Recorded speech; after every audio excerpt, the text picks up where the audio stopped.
everybody, whether you're on the East Coast, West Coast, or around the world. This is Coast to Coast. We are back to normal. And, here we are. How's it going, guys? Normal? Is that what we're talking about? We're talking about normal? Compared to yesterday where nothing worked, right? So, that being said, Jay, how was your interview? Oh, it was amazing. We had a really good time. We covered a large variety of music questions and things like that about her trip and what all that involved. And what I didn't realize, and I put it in the chat group to you guys, was so the song Jesus Whiskey or Jesus Tequila and Whiskey. I think that's the name of it. It's only 3 nerds. That song that she did, that clip that I sent you, was she actually recorded that song for the producer that did a lot of Sheryl Crow's albums. Jim Riley is his name. So yes, it was a good time, man. Talking sports, Opry. There's a lot of things I found out, and if you want to find out more about the Grand Ole Opry and that musical row experience, tune in. Go check it out on our webpage. But it was a good time, and I appreciate it. I did have one question, Bo. Okay. Since obviously tonight we're getting Thursday night football between the Denver Broncos and the Raiders. It's a fantasy related question. So I'm one position that it's my flex position I'm undecided on. My 2 options are either J.K. Dobbins, which plays tonight, or DK Metcalf. I'm leaning towards Dobbins, but I wanted to get you guys' approach. I need to know tonight because he plays tonight.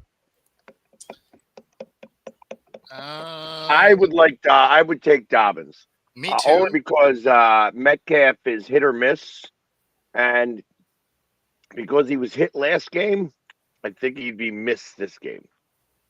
And the Raiders are not very good at stopping the run either. Yeah, that's what I was thinking. Like I would take Dobbins. Plus, the Steelers just added a receiver, right? So at the trade deadline, so that might take some of DK's touches away. Also, I don't think it was a big name that they added, though. It doesn't matter. It's just another target, which is something they didn't have. Because it's a warm body, Dustin. It's a warm body that they can stick out there. Hey, I mean, if you can catch the ball at better than 50%, you're catching it at a higher rate than DK. So let me ask you this. So they brought DK over there to be the guy for Aaron. Sure. And again, what do you guys think? Why is it so hit or miss? Why is he not? I think like the last game he had, I think 2 catches. Why are they going? Is it because he's being doubled or? No, you gotta remember he was that same guy here in Seattle. It's not like he's doing something new there. He's still getting after the play penalties. He still drops things that hit him square in the hands. He makes the miraculous catch. He makes catches downfield, but he's not a great receiver. He is a freak athlete, no question. But he is not he's not a great catcher of the ball. Again, if it's highly contested, it's some circus catch, he can make those all day. But if you watch some of his like mid-range stuff that it hits him square in the hands, he drops those a lot. And, some of that's just a focus thing because he starts to you can tell his mind is already going upfield. Yeah. And so it'll be like bam in the hands and drop it. So it's not like he can't catch those. He just mentally makes the mistake in those moments. So he ends up with 50%, 50-60% catch rate. Because he has good yards after the catch. I watched him break it. He gets great. I mean, he's a freak. Like you said, he's a freak athlete. I actually, do you think that Tyler Lockett, going back to the Seattle days, do you think Tyler Lockett was a better receiver than DK in terms of catching the ball and completion rate? Yeah, because he was a better route runner, and he was one of those guys that knew exactly how many yards he needed and where to go to get that ball. He also was always available because he did the Doug Baldwin thing where he would catch the ball and then go to the ground. Yeah. Right. Like he would protect himself, but he had incredible hands. Right. So I knew why we got rid of him because his cap hit was going to be ridiculous. He was going to make $31 million. There's no way you can do that for a guy that's in, where he is in his career. Right. Especially because we had fully made the transition over to JSN being the number 1. So they just weren't going to do that. But for him to go to the Raiders made a lot of sense because it's an outlet guy for Geno, right? And incredible hands. So if the ball is close to him, he's catching that ball. So that's, and he's also ball security. He doesn't give the ball up because he doesn't take the big hit. So I like the pick for the Raiders, but I mean, it's not going to matter for the Raiders. And the Steelers did not make any deadline moves either. I thought they picked up a receiver. No, I just looked at, they don't have anybody still. DK Metcalf and Kelvin Austin are their only two receivers. Okay. Yeah. For some reason, I saw that maybe they were attempting to, and they were attempting to get Jacoby Myers, but they couldn't get Myers. He ended up that's what it was. That's what it was. So that deal fell through. Okay. They're not saying what happened there, Joe. I'm reading this, and I guess it's too new. I was going to ask Jay if he heard how good that player was. All I know is he was a second-round draft pick from last year. He was a second-round draft pick. He started in 18 games. He's had 1 sack. He was the one who got the touchdown on the blocked punt. Yep. Wow. And of course, I did the moment you wrote that, Joe. I wanted to do a little bit of research. I just don't understand. I heard. How did he pass away? They are not saying anything. It's just a suddenly thing. Now, the day before he got drafted, his mother passed away. So I wonder if this is something that was inherent, inherited from family. But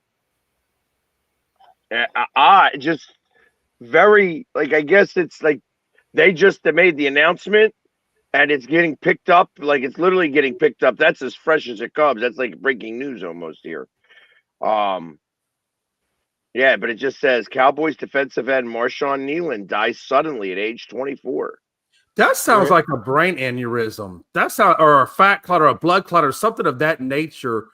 Because what else would just take you all of a sudden out of it? I mean, that sounds to me like a brain aneurysm or something. Yeah, they won't know that until they get a autopsy done. Yeah. Yeah, but it's literally everything is 15 to 20 minutes ago. Mm-hmm. Yeah, no, exactly. I'm looking at something from Fox News 17 minutes ago. Yeah. Crazy. And there's no information. No, that's nuts. That's nuts. Yeah. Marshawn Nealon. Crazy. When they say suddenly, I mean, for instance, we just recently had a death, a well-known death in Philadelphia. The guy who's been on the radio here, the rock DJ, forever.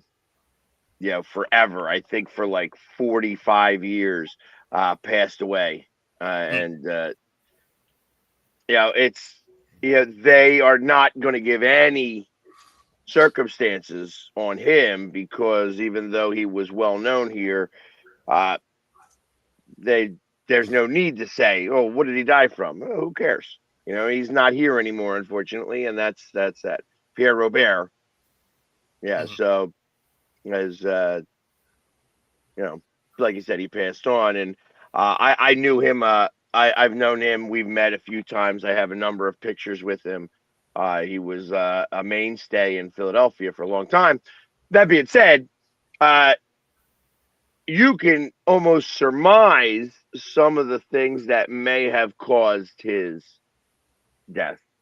The guy was 67 years old. Right. So it's not like he was really, really young. He wasn't really, really old either. No, 67's not super old. Yeah, but he had an interesting paper route. You know what I mean?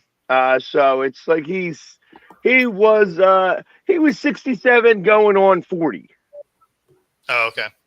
You know what I mean? That's the way he lived his life. It's if you were a rock band coming into Philadelphia, he was the ring you had to kiss. Okay.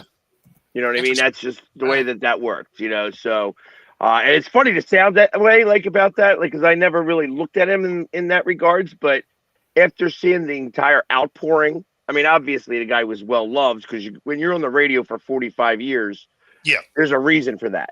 And he got to do whatever he wanted to do, however he wanted to do it. He was scheduled to come in at 10 o'clock in the morning. He didn't show up till about 11:30 every day. Nice. I wish So I could well, do that. The day's long when you show up on time. Right. So, but yeah, it's one of those things Yeah. where Yeah. during that's going to be the hard part when I get back from Green Bay.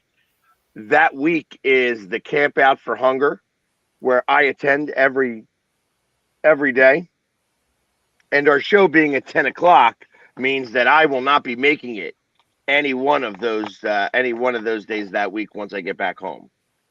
Because I have actually I do my part to raise not only awareness, but we're also, it's a food drive, and it's the largest food drive in the country, actually.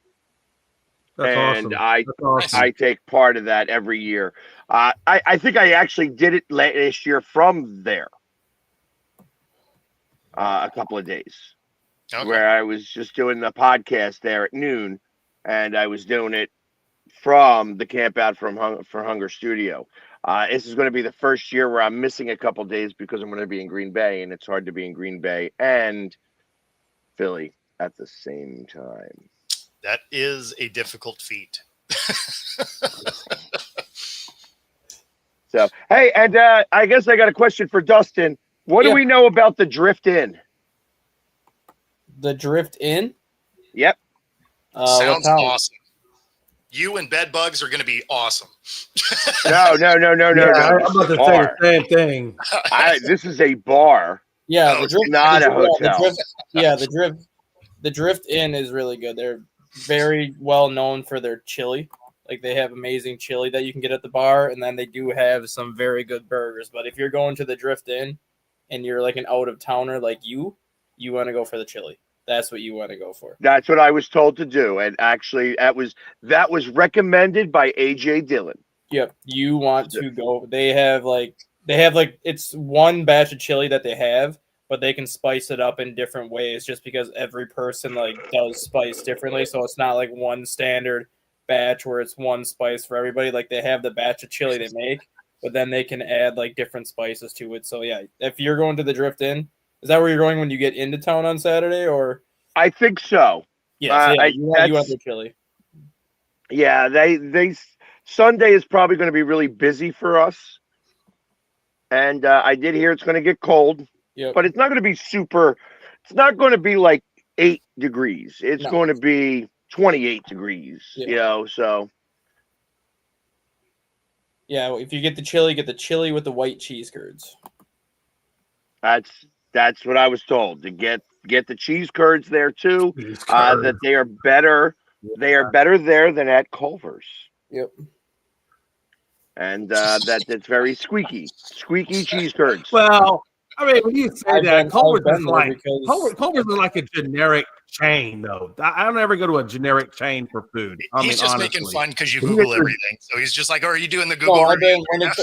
When it comes to like food in the Green Bay area, I obviously work in Green Bay, so I'm like up there eating all over the place. Like, I've been to Drift In several times. I'm not a big fan of chili, but I've had Drift In's chili, and that's like the one place that I will go and eat chili. Otherwise, I typically will not do that at restaurants. The thing that's funny is with a name like Drift In, if it's a motel, that is the most roach-infested place ever. If it's a bar, you're like, oh, that is the dive bar I want to show up to. Right. That's exactly correct. They told me that they would have. I was told I'd have my screwball there, and I could go there, and they're going to have Rumpelmans for my boy, and we're going to go there, and we're going to enjoy our time and get some chili and get some cheese curds, and actually, I was talking about how I like being part of the local scene rather than going to where everybody else is going. And so I'm going there, and I'm not going to tell anybody I'm going there until after I get there, because I want to make sure that, I don't invest. If you... Yes, Joe, I will be doing my Pick'em show tonight. Pegs, you said you plan on doing lunch with me on Monday? Yes. If you want to do a local bar on Monday, we should do Burkle's. Burkle's is like one of the big, like, Packer game day bars that people go to, and with the game being on Monday, Burkle's would be a good spot to go. Yeah, we'll have to do it. We'll have to do it early. How far is host? How far is New Holstein? I think it's Holstein from Green Bay, where Schwartz's Supper Club is. New Holstein from Green Bay is roughly an hour and 20 minutes. It's kind of it's between. Is it that far? It's like by Elkhart Lake, Manitowoc, Sheboygan, all Damn. Green and stuff. You know, Moose, you killed that worse than anybody else. He tried to spell Rumpelmans, and it's Rumble Mints. He said Rumble Mints. I will tell you, Pags, if you ever go to Green Bay, right.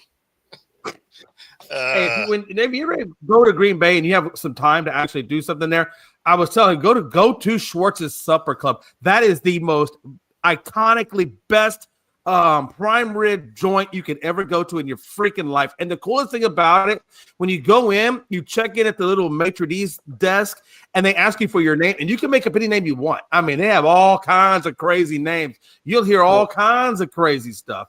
But you can be whatever you want to be. But you go in there, and the first thing you do is you place your order at the bar, and then you have drinks. And then when they call your name, whatever your name may be, and then you go into the dining room, and then when you get to the dining room, it's all laid out for the spread, the salads, everything is laid out for you. And then after you're done with the salad, then they bring in the nice, beautiful steak. And you can get a queen prime rib, and I think you spend maybe $20. They even have a 72-ounce prime rib. I mean, it goes all the way up, but they're very low cost, but just an amazing experience. If you ever get, and if Dustin, you can tell them every time you go there, take them there. That is probably one of the best places I've ever. Schwartz is probably the second best place that I've had prime rib. If you're looking for, really? Yep, you got to go to the Black Otter. The Black Otter in Hortonville has a 40-ounce prime rib that they do every Saturday, and that you have to literally get there at 3 o'clock when the supper club opens, or you are not getting prime rib that night because it is usually sold out by 6:30. That is what everyone goes there for on Saturdays. I like that. Okay.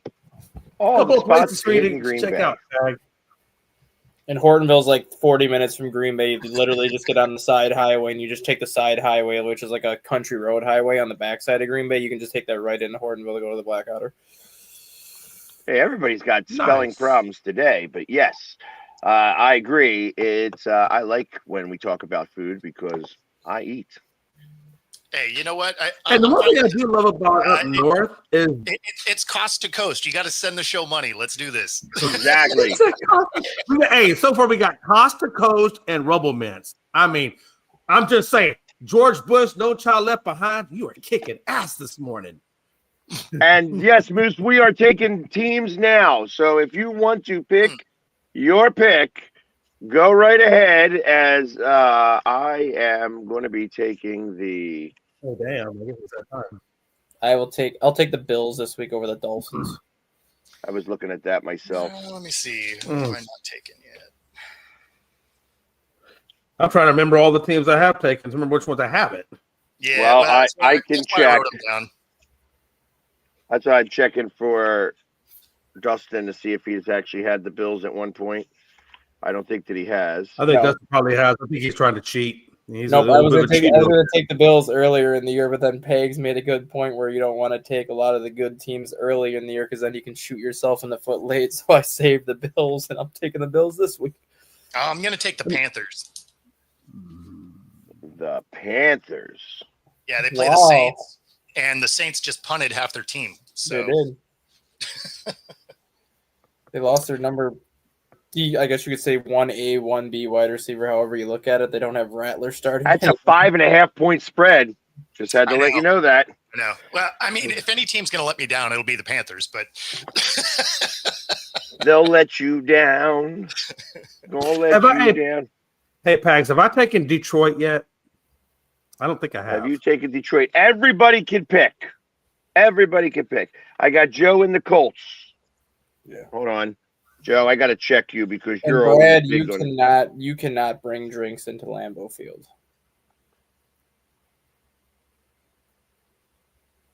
I don't know any stadium for any professional sport where you can bring drinks into a Joe's stadium. got the Colts. See, the problem is you're just doing it all wrong. What you got to do is get your wife to order some boob flasks.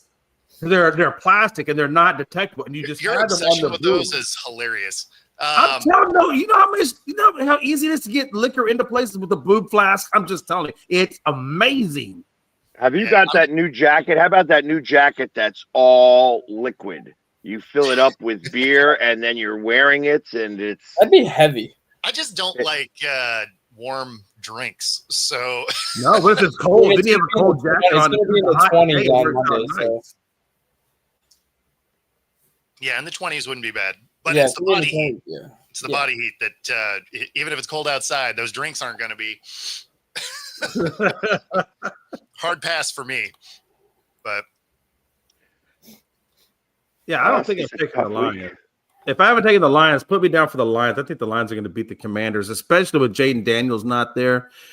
Yeah. Well, and I don't think McLaurin's playing either, right? I think he's still out, correct? And they're coming off a loss to the Vikings, so they're going to be a little pissed. Yeah. So, Brad, to answer this, I actually you have not taken the Lions. I do like this pickup. Shahid to the Seahawks is a nice pickup. It makes me think that Cooper Kupp's return is going to be a little bit delayed. It's the only reason I can see you make that particular move, but it does give them another speed guy, deep threat that will help the offensive line in the run game, because the safeties won't necessarily be able to crowd the box the way they have been. And so I do like this pickup. Obviously, as a receiver, that's great, but we have a good receiving core anyway. But it will open the running game up a little bit. If we can get our average per rush up from 3.1 to like 3.6 or 7, I'd feel a lot better about it. So I do like the pickup, since they didn't do anything to help Anthony Bradford at the right guard position. So there you go. Nope, Moose, you can't take the Bills. You've already taken the Bills. Damn it, Moose. Rubble Mints. Now we're talking Bills. Hey, question, Bo, since we're talking Seattle. Sure. You're obviously going up against a pretty good Arizona defense. Yep. With the addition now of Shahid, like you said, open up the run game. How do you see Darnold performing against us? Does he have a good day, a monster day, or just an average day, or a bad day? No, like he's gonna have a good day. I don't think he's gonna have a monster or anything. Obviously, Shahid coming here helps out because he goes back to the OC he had in with the Saints. So you do have that familiarity, so that's good. But yeah, I mean they're gonna have a good day. Obviously, on the Arizona side, their defense is good, and now that they have Brissett as their quarterback, and presumably moving forward based on the announcement yesterday, some of that's probably just because they want to give Kyler all the time in the world to come back, and Brissett has played better than Kyler has. For whatever reason, although Kyler is the better athlete, Brissett seems to fit the scheme better. So they're playing better with him in there. It's not going to be enough against Seattle, but I do like the Arizona defense. If you're an Arizona fan, you have to be very frustrated though, because this is another team kind of like Atlanta, where they go through moments where they just forget how to play football, have people on the roster. So you'll see times that Marvin Harrison Jr. just doesn't get involved. But when you look at, last week, they got him involved early and often, and well, they won. Who knew? Like,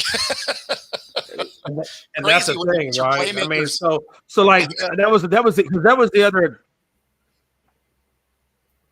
That was the other position I was on the fence with, because I had golf and I had Darnold, and I was actually playing golf because I just don't know about Darnold against that defense. But then that was before they got the Rashid. So now I'm thinking, like, should I go with Darnold over Goff?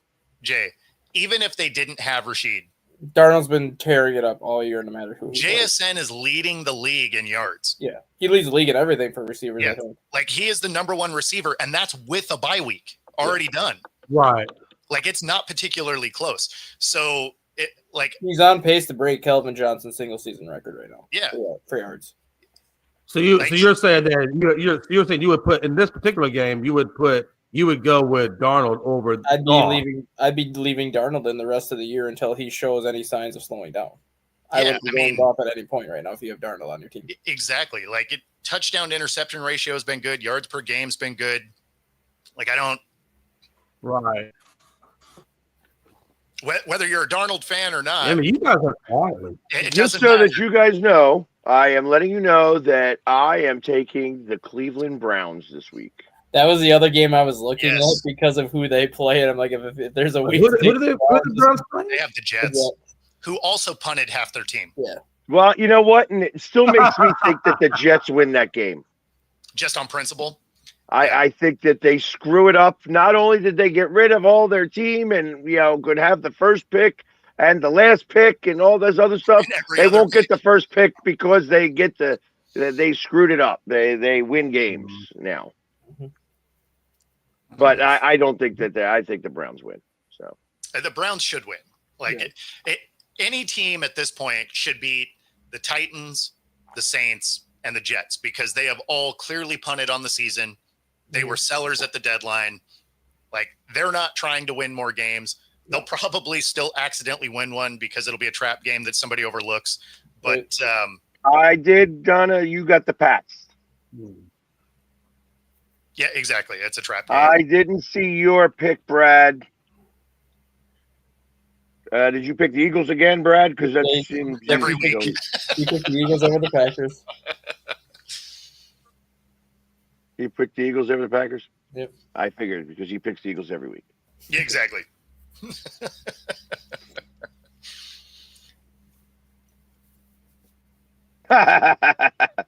Yes. Yeah, we know, Brad. We got you, Eagles again. So far this season, you're 6-2. I like that the Eagles are underdogs this week. Which I don't know. I don't You understand. say Eagles again. I don't understand how they're underdogs this week. Are they? Yeah, they're like Minus 2.5. I don't understand how they're an underdog this week. I just don't. Huh. Coming off a bye week, coming off Dude, the that's- Packers crap in the bet against the Panthers, coming off the Packers not having Tucker Kraft right now. I just don't understand how the Eagles are underdogs. I don't understand it either, but I like it. And for some reason or another, we play very well in Green Bay. You do. Not only do we play very well, we play very well against Green Bay. Mhm. So I think that we outcoach that coach all the time. Yeah. Yeah. Well, Matt LaFleur is not a very good coach, and he's kind of showing that this year. The only two people left for their suicide picks are Mom and Frankie. Hey, can you look at my picks, quick pegs, and see if I've taken the Eagles at any point this year yet? You have not.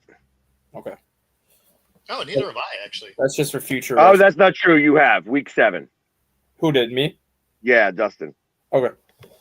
You have. Who did you So take? just so that you know, you've taken the Pats, the Colts, the Eagles, the Chargers, the Lions, the Packers, Mhm. the Bucks, the Bengals, and Cincinnati. No, Rams and Cincinnati. I thought I took the Vikings ones too. I thought I took the Vikings when they played the Browns in London.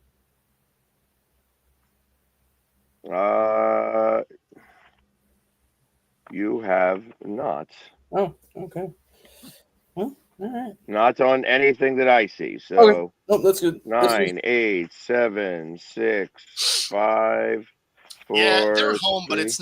it's not like next month at home in Green Bay. Yeah. So I don't give them quite the home field advantage like if it was December ball. I don't give them home field advantage anymore in December football in Lambeau Field either because how many playoff games have they lost at Lambeau in the middle Yeah, of but January? that doesn't happen in December.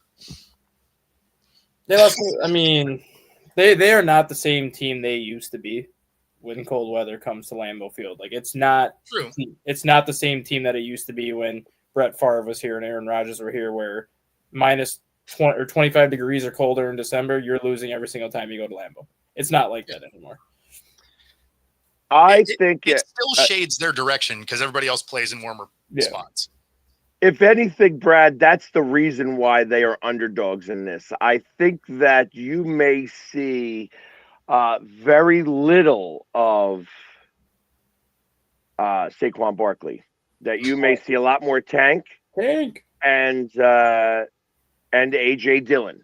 And actually, I suspect a very healthy dose of AJ Dillon,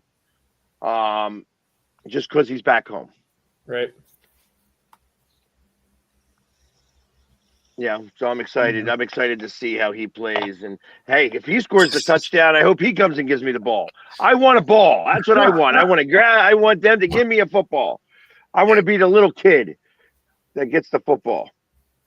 You are a little kid. I really hope you start shit on Monday because Packer fans are assholes for the opposing fans that are kind of in that Lambeau Leap territory. I hope you start so much shit. Oh, I will too. I really do. Like, I really do. There's so many times where like players like know exactly where the opposing team is sitting, like in like that area, and they'll purposely jump in that area for the Lambeau Leap, and Packer fans are throwing beer cans at them and chucking shit at them. Like, they are assholes. I'll tell you what, you want to get into a bar fight super quick, go into any bar in Green Bay or any bar in Wisconsin for that matter. Just walk in the bar and just say, Brett Favre sucks ass. You can say that now because of his welfare shit that he's pulled the last couple of years. Had they softened the stance now? Yeah, they softened up a little bit on him. I remember one time I walked into this bar and me and my friend were having a conversation at the bar. And I told him, I just don't like Brett Favre. I think he sucks. So many interceptions. I think the guy sucks. And the guy behind me said, what? And I looked back. It was this old guy, probably mid-60s. And he clocked me in the side of the face. And I was like, what the hell? And then I could go up there too and say, hey, Reggie White was a devil worshiper. Yeah, that might not sit as well as that might not. You know what was crazy part? The crazy part was, so the bar owner told me I had to leave. And I said, wait a minute. All I said was Brett Favre sucks. And then I get and old man River over here punching me in the side of the face. And he's like, yeah, we don't tolerate people talking bad about Brett Favre. I said, well, rock on, good times. It was the weirdest damn thing I've ever seen. But yeah, I guess now they have softened the stance, I guess, a little. Well, what about Brett Favre Drive? He has his road there. How are they treating that? That is actually not his road anymore. There you go. It is now Mike McCarthy Way. Oh. Wow. Once Brett Favre left for the Vikings, that's kind of when Green Bay kind of is like, oh, we don't like this human being anymore. Brett Favre Steakhouse isn't there anymore. Brett Favre Pass isn't there anymore. Now it's Mike McCarthy Way. They still have like the Brett Favre statues and stuff out, but they're not as worshipped as much this time around as it was when he was playing here. So what if you have a residence or a business on that street? Automatically now you got to update all your streets or your street or whatever? Yeah, how does that work? Right. You just change your street. Like if your street name changes, you just change it on your mailing address. There's not much you can do for a town like Green Bay, especially like in that Lambeau area, when a lot of these streets are named after coaches or players. Like you really don't have a say. Like if you buy a house in that section, you don't really have a say of how long that road is going to be what it is, because all it takes is for, let's say Micah Parsons, for example, another championship, and that's the next thing you know. It's like, yeah. Like if Micah Parsons gets like 5 sacks in a Super Bowl or something and the Packers win, well, then Micah Parsons is having a street named after him. It's just a matter of what street they want to change. Yeah. It's just like in Philly. If you win a championship, you get a statue. Yeah. That's the way it works. Yeah. Even when they do basic. That means Nick Foles has a statue somewhere. Even when Nick Foles has got a statue at the lake. Yeah. Him and Doug Peterson. Yeah. Wow. Now, they haven't done Jalen Hurts's yet, but it's coming. It's coming. No doubt in my mind, it's coming. Yep, it's coming. For sure. So just out of curiosity, how many statues do they have there? If you had in comparison to what? No, I'm just saying, total. They have statues there. I was just curious how many statues they have erected out there. Lots. Yeah. It's like we win championships and we build statues. Well, he won like 2 championships and he built the statues. Well, we He's have talking one, about other 2. sports there. Yeah, it's like No, yeah. I'm just giving him a hard time. Okay, calm down. They took down Christopher Columbus. Yeah, Yeah. and Kate Smith. They used to have a statue of Kate Smith, and they took her down too. Really?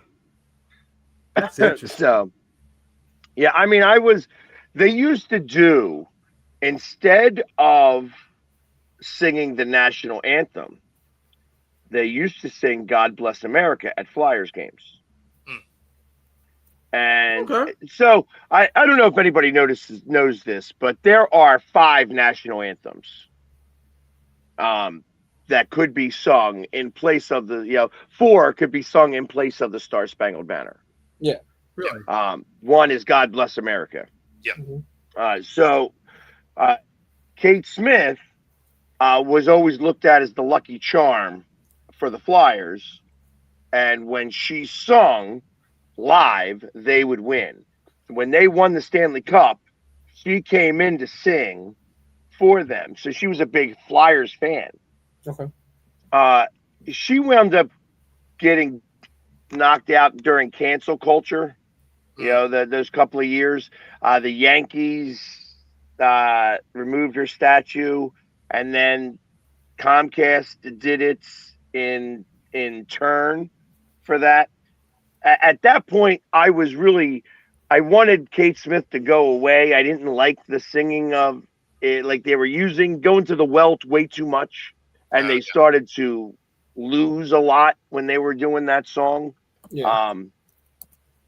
So they don't do it anymore now, but I didn't like the way that they did it. Like, it was like cancel culture did it for a song that was in a movie that, had, I think, slight racist undertones, but it wasn't a song that she even wanted to sing.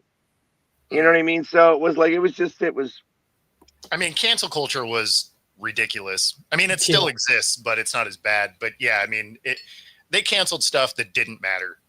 You're just like, okay, guys, like, come on. But you never know what the internet is going to freak out about. Right. It's always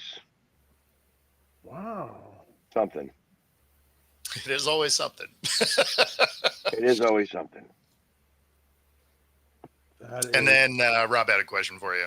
They got McNabb and Cunningham out there in the statue field. Did they win championships? Nope. McNabb got close. Enough said. So the next real question would be. Everybody gets close. The next real question would be, does Jalen Hurts have one yet? And that answer is not yet. He will. One more ring. Without a doubt, he will. Without a doubt. Even without another ring. No, I'm saying, like, if he wins another ring this year, he might have one as he's still playing. They might put one up. Oh, I mean, could be. Like, he'll have one when he's, like, retired and everything for sure. But if he wins again this year, if he wins, like, another ring before he's done, like, he might have a statue built while he's still there. Right. So my expectation is that you may even see a statue of Jason Kelsey in his mummer's outfit too. If the show ever disappears, it's because of Jay.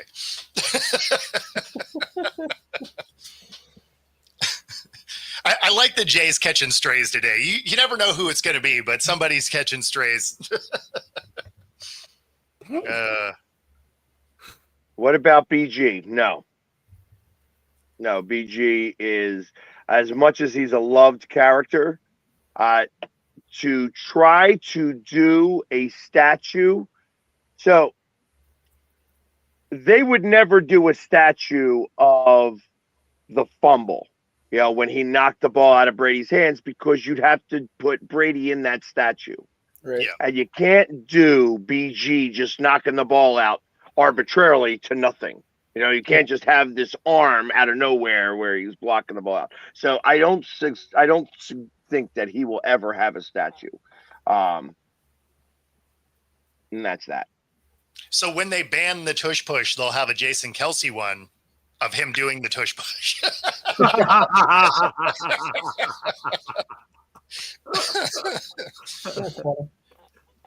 Yeah, I think that they will have one. I mean, they have a big bobblehead of him as the Eagles, like as in the Mummers outfit.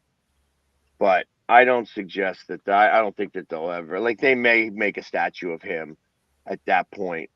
You know, somebody's got to do it. Is what it is. Like that. No, the Eagles don't make these statues. Yeah. Somebody else does it. And you know how hard it is to make a statue. Well, and it's It expensive. ain't easy. It ain't easy. It's also expensive. So like you Yeah. gotta want to do one. Right? I mean, are they out of bronze or concrete or how? What material are they using A typically? when lot they of do times they're out of bronze. bronze. Yes. Okay. Yeah. So what it is, it's usually sculpted and then bronze. It's like that gets dipped, kind of, and Right. I got you. yeah. So it's a big deal. You know what I mean? And it's the bronze is heavy enough where it doesn't get knocked over. I mean, they have the statue of Nick Foles is of him going up to Doug Peterson saying, "You want Philly, Philly?" And Doug doing the yeah. So that moment in time is immortalized in the statues.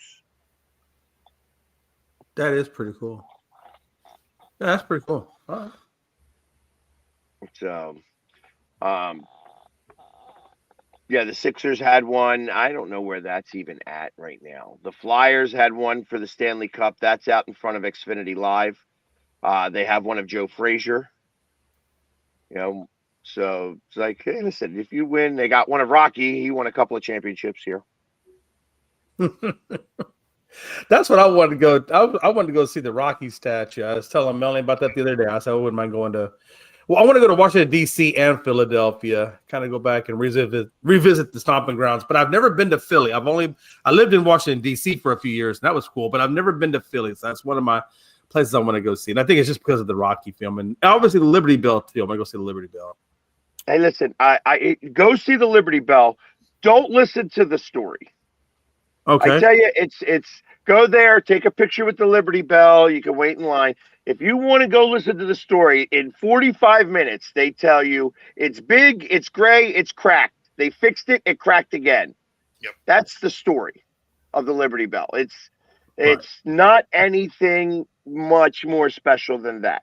It's the symbolism of the Liberty Bell is much bigger than the story that it carries. Mhm. As funny as that sounds, I tell people all the time, it's much more fun to take a tour of Independence Hall, and go and you can go and see where they signed, where only, and I'll be honest, only 6 people signed the Declaration of Independence in Independence Hall. Then it had to go to everywhere else where everybody else was signing it. Then you got Ben Franklin's tomb where people throw pennies at it, and, there's Betsy Ross's house where she, did the first flag. And, they make a big deal because people are like, oh, the flag is on the floor. Well, that's how she sewed it. You know what I mean? So, and it's not an American flag like that. So it's not like, blah, blah, blah. You know what I mean? But there's a lot of history in that small area when you go around the cobblestone streets. Right. I don't really make a big deal about it. I mean, if that's how she sewed the damn flag, they're just recreating what history looked like. I mean, Well, some people, it's people that aren't veterans that have this oversized sense of patriotism that think that they know, hey, flag is on the floor. What's going on? It's like, listen, this is a national monument here. The flag can be wherever the frigate wants to be because they're recreating what she did. Yeah, that's what I'm saying. It's all showing history. I get that. I mean, again, I would never want to see the flag on the ground, but in that particular instance where you're showing what history was like, I totally get that. Right. So, and when they do the tour, they actually explain that and such. So, and it was funny because, I had never, somebody came in to visit and I was taking them around all these places and I'm like, wow, I've never been here. It's like, I've never been here either. Like I was doing the tour like they were because like I live here, so I don't go to these places. Then you go to the Reading terminal and go get something to eat. And then you go over, then you got to take an Uber to go over to the Rocky Steps. And I will tell you that it's better to do the Rocky Steps in the summer than the winter because it's cold. And the last time I went to the Rocky statue, Bert showed up. Uncle Paulie. Nice. It's been a while since I've been to the Rocky statue. Really? And Stop, really? I did not realize, like, it was so funny how that all worked out too, because I was waiting for somebody we were going to a museum, and I always thought, like, we're going to the art museum. It's where it is. No, we were going to a museum down the street. So I'm standing there waiting for a person who's never going to show up because they're at a different museum. And next thing you know, this black car shows up, and out steps, Paulie. And Wow. I shook his hand. I did a video. I did a TikTok with him. It was cool. It was kind of funny. He goes in front of the Rocky statue. He does this, and I get that all on video and everything. It was a very surreal moment, and now he's gone. Yeah, unfortunately, but that's still a damn cool moment. That is Very freaking cool. Very. Yeah. If you go back in my TikToks and you look for maybe like Rocky or whatever, it's a couple years ago. But Right. you see it, and it got a lot of views like over in Italy and Europe and stuff like that. It was like a big deal. Rocky's a big deal in other countries too. Very funny. Like Italians are very big on Rocky. It's amazing that when you know the story about how the script came about with Sylvester Stallone writing it and all the things he had to do to get that movie even out there, and now it's like an iconic movie. I mean, it's incredible. Well, now they're coming up with a movie that is depicting the movie being made.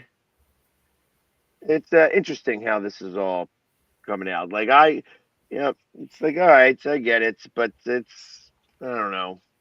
We're making a Rocky movie about Sylvester Stallone making the Rocky movie. I don't get it.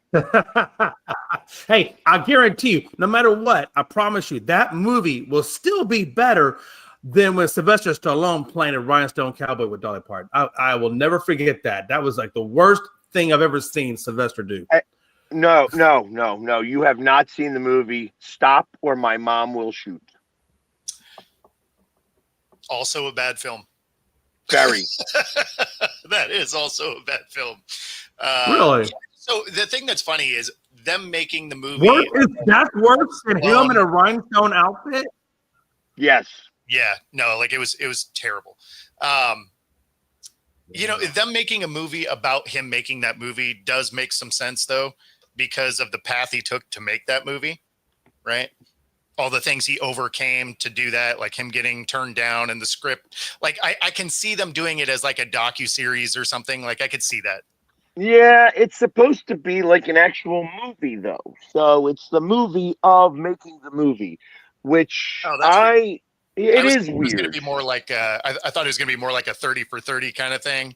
Where well, that would make more sense to me. Yeah. Or like even if it was like a 6 episode docuseries. Yeah, no, that's what I'm saying. Like something like that would make a lot of sense because he overcame so much to get that so that he could be the star in it.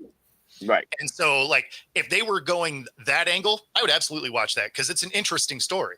If it's just them doing the movie like that, that's weird.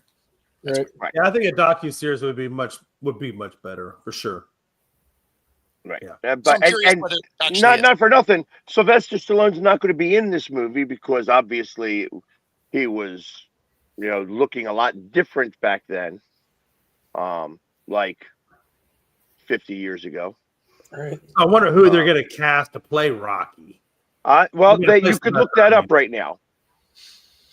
Yeah, so you got the Googler on screen. Let's go. Where you at, Dustin? I didn't even hear that. What am I looking up?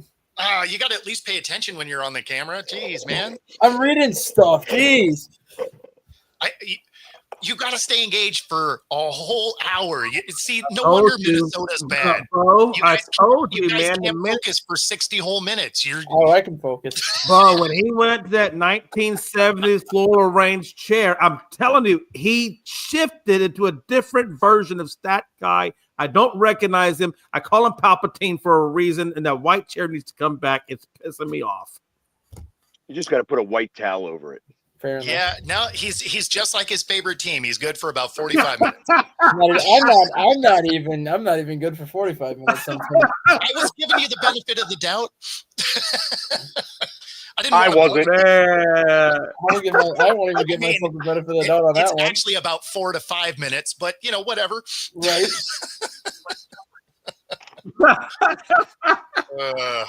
Man. Never a dull moment. You never know what you're going to get on I got to show. say that real quick. I know we only got a few minutes, but I did want to talk a little bit about the Rockets. And I'm not trying to toot my own horn here, or that team's horn. But I've been watching their bench play for this Rockets team, and their bench is killing it. Now, I know we're not that far into the season, so I don't want to get overly about it.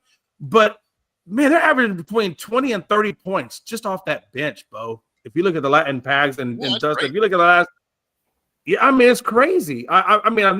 We've always had a good bench, but this bench now is playing, and I think a lot of that has to do with Shepherd and them because he's playing off the bench, and the minutes that he's getting. But man, what a time! Yeah, you can hold the Bulls beer, Jay, because the Bulls bench is averaging 49 points a game. Have y'all? Yeah. That's why we're off to a 6-1 start, because our bench is scoring nearly as much as our starter sometimes on a given night. That's why we have 8 or 9 double-digit scores every night. Man, Mike Hughes must be loving Chicago right now. Yeah, I mean, if you get that kind of production out of your bench, that's amazing. I think we the guy. Have you seen the guy that does the Bears songs? He sings about the team. He's got a mustache, kind of looks like Mike Ditka. I don't know if you've seen him. He's real famous on the TikToks and stuff like that. But he'll talk about all the stuff. You know what I'm talking about? Every time I see that guy, I think of Mike Hughes. He looks just like Mike Hughes. Yeah. Yeah, but that guy's clever. He's smart. When he comes up with those songs, he's really smart. The way he does them and crafts them, it's really freaking good. You haven't been watching Robert Williams, have you, Jay? No. Who's Robert Williams? Look at Robert Williams and how he makes songs up about the Dallas Cowboys every week. Oh God. I'll definitely look into that. Although I did see a meme on Facebook, or not this meme, it's a video where Stephen A is sitting next to Jerry Jones and he shakes Jerry's hand and then he picks him up and throws him over the rail. I was like, oh, if only that could happen. Gotta love AI. No, it was some hellified AI, but I got to tell you, this shit made me laugh and say, damn, what are the chances? Well, for Stephen A to lift anybody up, it's zero chance. Yeah, exactly. He'd have had to get a buddy to do it. Hey, and if they can tag team and throw Stephen along with them, I'd be even happier. And then Donna wants to be able to see your interview. Where can she find it? Yeah, Donna, if you go to the link tree is where I shared on mine, but you're not going to see, I guess, because you're not on my page. But if you go to my, I think it's if you go to my Facebook page, Jason McMinn, MCMINN. If you go to Jason McMinn, you can see it on there. Why don't you put it in the comments? Yeah, that's what I'm going to do. I'm just going to go grab it. You know what? That's a good idea. Yeah. Look at me thinking. Yeah, she actually did. She did a live performance on the show, and then she also did. And then there's a videos of her singing. So there's a little bit of content of her actually singing on there as well. I take my whiskey neat. I don't know. That's the only word. That's the only line I know to that song. right? That's the line of the song, right?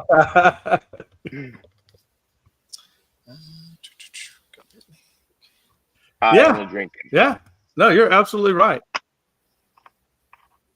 So, and I drink my whiskey on the rocks. There you go. There's the link. Well, while on the rocks, though, the problem when you're drinking the rocks, though, well, it's okay if you're drinking like a generic, $20 whiskey. Yeah, it's okay to have that on the Peanut rocks. butter That's not whiskey. a problem. I would never put a high quality. Do you?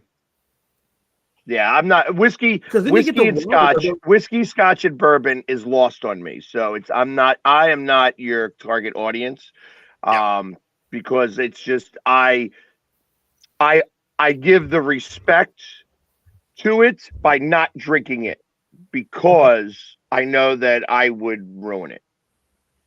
Yeah, I'm not. Yeah, that's the thing. You would never want to take 100. Just for example, a small batch. You would never want to take a small batch and do that because once you put the ice in there and it starts to melt, you're going to lose some of the flavor in there, or it's going to get diluted down. Yeah, same thing with scotch. Like scotch is lost on me because it's like I take a sip and it's like, bleh. It's just not. I'm not the guy who's going to be able to appreciate the flavor of different scotches. Now, my brother, he's got bottles that go like 40 years old. Oof. Cask aged bottles of scotch. That's an old scotch right there. Yeah, like single malts and stuff like that. He goes crazy with some of that stuff. He just happens to have those bottles where it's like okay. So what do you get somebody? If you order, and I have done this before, and it's beautiful. If you go into a really nice steakhouse. And I mean, it has to be a really nice, like a high-end steakhouse. A lot of times, even behind their bars, they will have a bottle of Louis Trey. And it's generally about 150 to 200 a shot, depending on how old it is. And they always give it to you in a sifter glass. You would never get it in any other kind of glass. And there is no ice in that. And if you ever see somebody put ice into something that's about $400 or $500 that you're about to put in your mouth, that would be a travesty and a sin. I mean, that's like taking a filet mignon and making it flank steak. Right. I get that. So that's I have done Louis the 13th before. It's good. Of course, that sounds delicious. It's not as great as like the bottle is what you're paying for. It's not the shot itself. The fact that it's in Cristal is really the crystal bottle and whatever. Mm-hmm. But I'm about to say the bottle alone by itself empty is $800. Just the bottle. So. I mean. Yeah, that's incredible. It's not in stores yet. We are getting very close, inching closer and closer. It's been a challenge. But we are getting there. We are getting there. And distribution, once we start getting distribution and starting to put it out there, you'll see commercials for that all over the place because it will be blowing up tailgates everywhere I can sell it. This bottle happens to be signed, which is really tough to tell, by Allen Iverson. Oh, nice. Yeah, that's what the HOF stands for, but it's hard to write on a bottle, especially when you've had a few. Allen Iverson only drinks Dom. So. There you go. Hey. This is the one we just made. It's, I don't know if you can read that. There you go. No, literally, this is the one we just made. I got your pick. It is so delicious. It's a single malt, but I'm telling you, this is what when we get to the point. Hopefully next year we're gonna open up a seed round when we do our distillery, and we'll be putting that out. But I love whiskey, Pags, and I like what you. I really want to try what you're doing. Do you know? Is that going to be on national delivery or distribution at some point? Eventually it's got to get. I got to get through the first round. You got to get local down first. Yeah, and that's what's and we're really, really close. So it's Delaware is going to be the first place. Is there a price point? We're looking at about $25 a bottle. So well, shit, man, send me. Well, you can't really. Can you ship liquor like that? I don't think you can. I can as long as you're not buying it. Yeah. Yeah, you can. That being Yeah, said, no. Hey, whenever you have that available, I would definitely I would cash app you or whatever for a bottle of that just to, so I can try it and I would do the same for Absolutely. you when we get ours out. I'll send you a bottle. Yeah. 100%. Got by to the do way, one on I the think it show. was- That being said, that gets us to the top of the hour. The theme of the show is "Go get hammered, everybody." We'll see you tomorrow. Take it easy.